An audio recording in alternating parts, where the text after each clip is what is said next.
Assalamualaikum warahmatullahi wabarakatuh.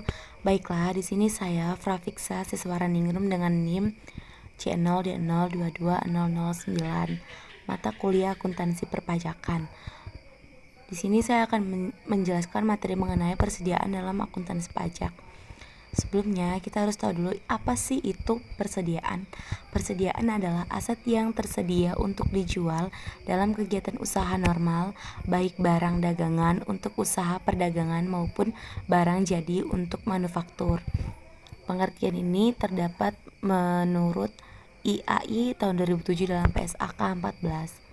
Definisi persediaan menurut Peraturan Pemerintahan RI Nomor 71 Tahun 2010 yaitu persediaan adalah aset lancar dalam bentuk barang atau perlengkapan yang dimaksud untuk mendukung kegiatan operasional pemerintah dan barang-barang yang dimaksudkan untuk dijual atau diserahkan dalam rangka pelayanan kepada masyarakat.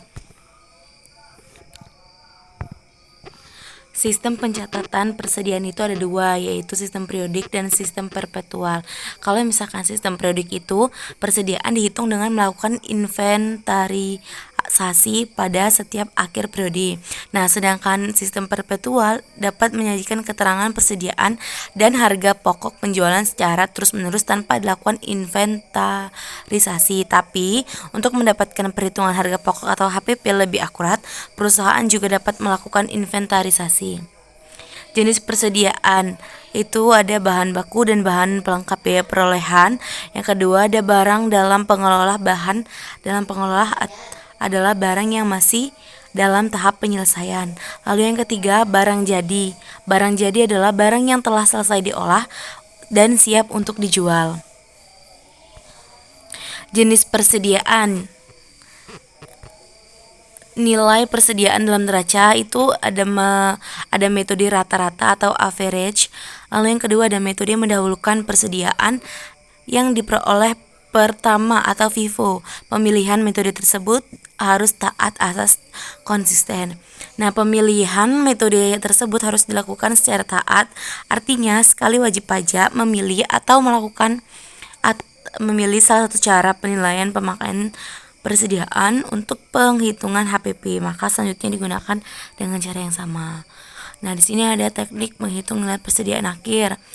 Metode laba bruto. Metode ini biasanya digunakan apabila inventarisasi fisik tidak mungkin dilakukan dan pencatatan perpetual tidak dilaksanakan. Lalu ada metode harga eceran. Metode ini sering digunakan oleh pengecer seperti pasar swalayan atau serba untuk menaksir nilai persediaan guna penyusunan laporan perhitungan laba rugi atau untuk menentukan apakah terjadi kekurangan persediaan. Anggapan yang digunakan dalam metode ini adalah bahwa perbandingan atau rasio biaya terhadap harga eceran barang yang tersedia dijual selama satu periode. Ketentuan ini berlaku dalam ketentuan perpajakan Undang-Undang Pajak Penghasilan Nomor 36 Tahun 2008. Dalam menghitung penghasilan kena pajak harus berdasarkan data yang benar dan bukan berdasarkan penaksiran.